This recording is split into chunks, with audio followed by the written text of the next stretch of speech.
Okay, next we speak about another feature which is called management plane protection. Now what this is going to be a subset of control plane protection. It's also known as MPP, from management plane protection. And what this is aimed to do is to protect the router CPU against management plane level attacks. How does it do that? It's going to control on which interfaces can a router accept management traffic and what type of management traffic can the router accept. Like, for example, what this means, if we look at this diagram in here, or let me see if I can choose, let's look at this one. So if we take a look, if we speak from branch A's point of view, clearly facing this direction is the untrusted network, the internet, the transit network, which allows me to fire up that SVTI tunnel with a headquarters. So what that means is that clearly I wouldn't want any management traffic to come inbound on the router from this direction, which means on this interface. Because again, if I don't have other features enabled, like port filtering, for example, actually even if I have port filtering configured, so port filtering, as we remember, port filtering, that capability which sits in there between the interface configuration, between the interfaces and the CPU. If we do that port filtering, which is a subset, which is an option into control plane protection, port filtering allows the router to receive on the CPU only management plane traffic for services which it has enabled, not for services which have been disabled. Like, for example, if I disable Telnet or HTTP.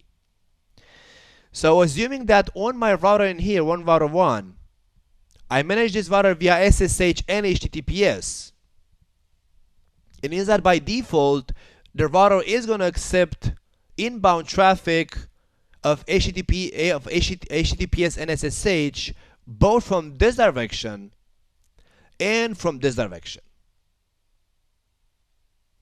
Of course, we can have an inbound ACL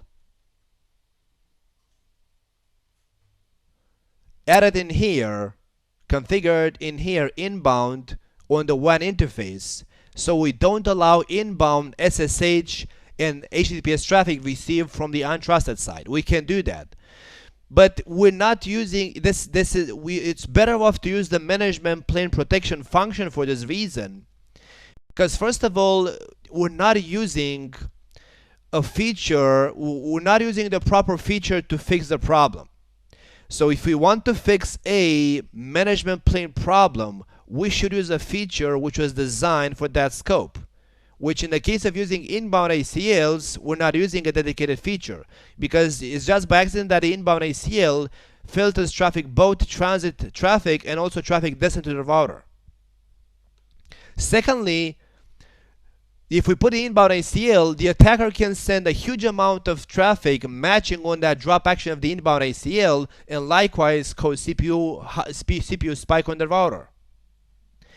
So because we want no management traffic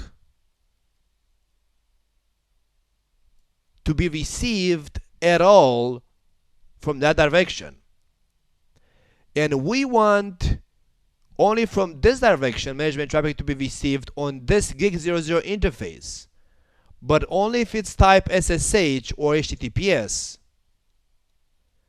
This is what a management plane protection allows me to do, to control what kind of management plane traffic can the router accept to the CPU.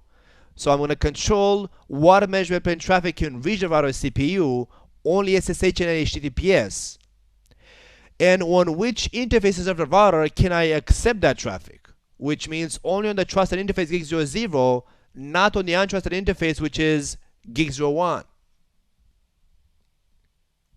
So like in our use case in here, currently both router 1 and let's say router 2 should be able to, let's say, telnet to router 3. Let's confirm that. Now, I'm not sure if I have a password configured on the VTI lines of router 3 for telnet to work. Show run section line. Don't have a password configured. Let's put that password Cisco. So let's go from both router 1 and router 2 and telnet to router 3. Let's say loopback 0. On router 1, telnet 55553. It should work. Cisco. There we go. I'm connected. Exit. And on router 2, I should be able to telnet as well. Telnet 555.3. Cisco. And I am connected. Exit. But assuming that, for example, let's say that this is the untrusted part from router 3's point of view. Out there in that direction, it's facing the internet. And this is the trusted part only, is the trusted part. And from the trusted network, I only want to receive telnet traffic for management. That's what I'm going to do. I'm going to configure router 3 to allow only telnet if it comes inbound on this interface, and drop all other management plane traffic received inbound on any other interfaces. Which means router 2 is no longer going to be able to telnet to router 3 now. It's going to be also a silent drop, because what happens is, how this is going to work is that we have the router CPU in here. We have the ingress interfaces, which you only have on router 2. We have two of them. We have 0031 and 0038. And with my MPP configuration, I'm only going to allow inbound telnet traffic to reach the router if it comes inbound on that interface. Any other inbound management plane traffic coming on this interface, it is going to be dropped. So it doesn't hit the router CPU. Let's go to router 3. So because it's a subset of control plane protection, it's going to be configured under the host sub interface, and based on what we want to restrict, we're going to be able to specify on which interfaces management traffic is allowed inbound and what kind of management traffic is allowed inbound. Verification wise, we have show management interface command to verify on which interfaces are which protocols management wise allowed inbound on the router, or we can say show management interface and a specific protocol to see if that protocol like telnet HTTP or SSH is allowed. So let's go on router 3 and say conft. So we say configure terminal and control plane host. It makes sense it's another host in there because it's traffic destined to the host, destined to the router, and management plane traffic falls under the control plane host sub interface. So we say management interface, and we say on which interfaces do you want to accept management traffic, and we said I want to allow it only inbound on FA0031.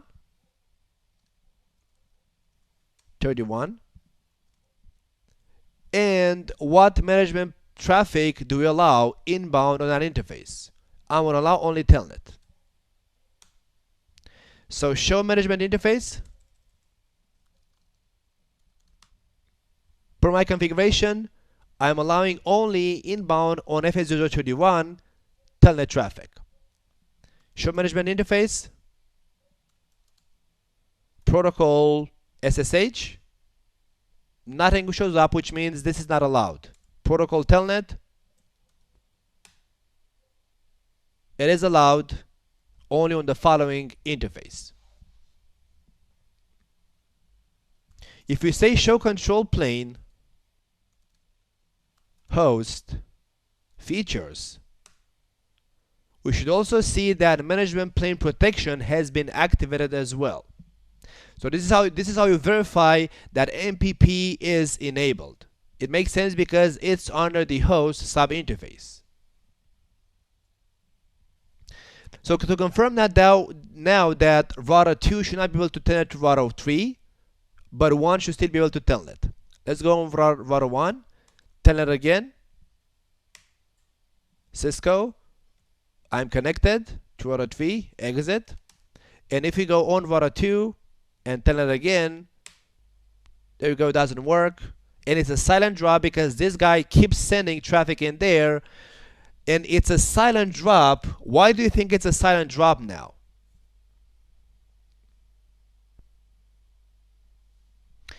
So why do you think this is a silent drop in there? Well, for example, if I go on router 1, on router 3, and I remove this capability,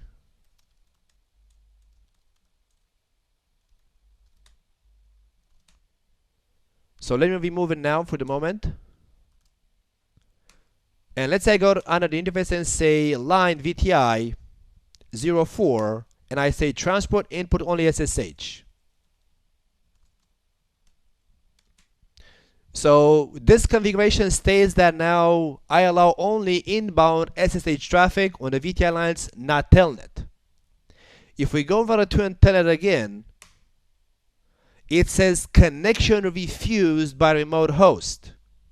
So this is not a silent drop, correct?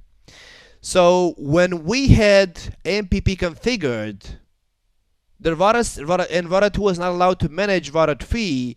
It says connection timed out.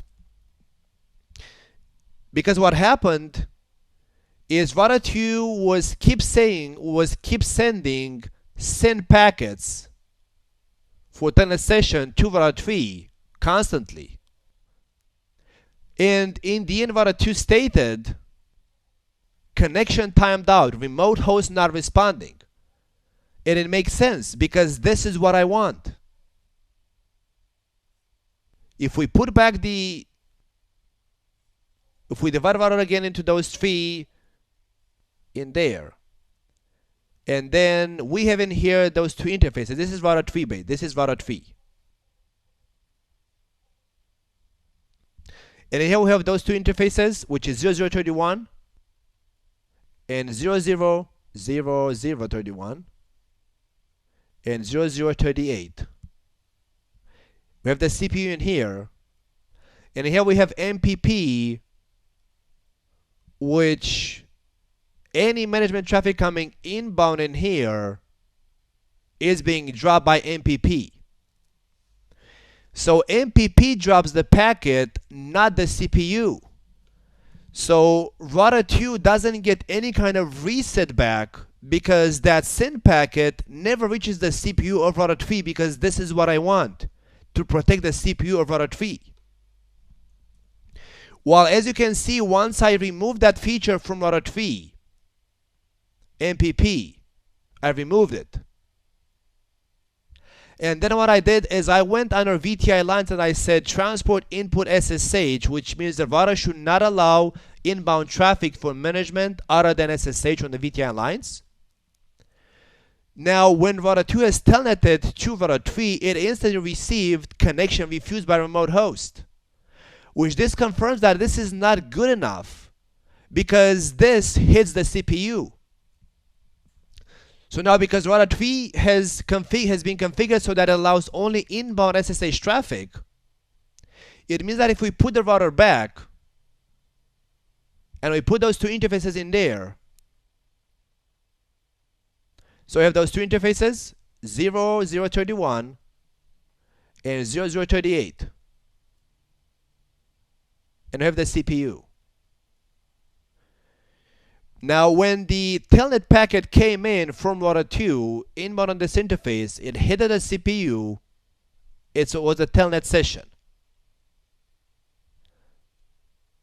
Another CPU's router said, okay, so this is a telnet session, but it's not allowed per my VTI line configuration, so I'm going to send a reset, a TCP reset, back to the source saying not negative. I don't allow this session to be formed.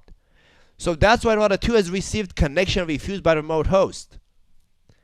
So you see exactly the difference between using the management print protection, which actually protects the CPU not to receive traffic that I don't want, against other ways of doing it, which is like the VTIM restriction, which doesn't help the CPU. The CPU still gets hit, which it can cause the denial of service, right? It's just that with VTI line of configuration restriction, we don't allow that session to be formed, but the packet hits the CPU. That's why you see that connection refused message, because router has sent a reset message back to router 2 saying negative. I don't allow that session to be formed. So what I meant, a question from Piyush, what I meant by silent drop, it means that the packet was dropped by with the MPP function, with MPP, and even with policing. When traffic is being dropped by MPP or by CPPR, the router doesn't send any kind of message back. It's going to be a silent drop. And it makes sense because those packets never reach the CPU. So how could the router send a TCP reset message back if the router CPU is not even aware of the drop to begin with, correct? So silent drop means that the sender of that session, of the telnet session, doesn't get any reply back to the send packet. While with the VTI line restriction, when router 2 telnetted to router 3, 3 has sent a reset message back. That's not a silent drop from router 3's point of view. So 3 has just declined the session, but has not silently dropped the packet because the packet has reached the CPU. Okay.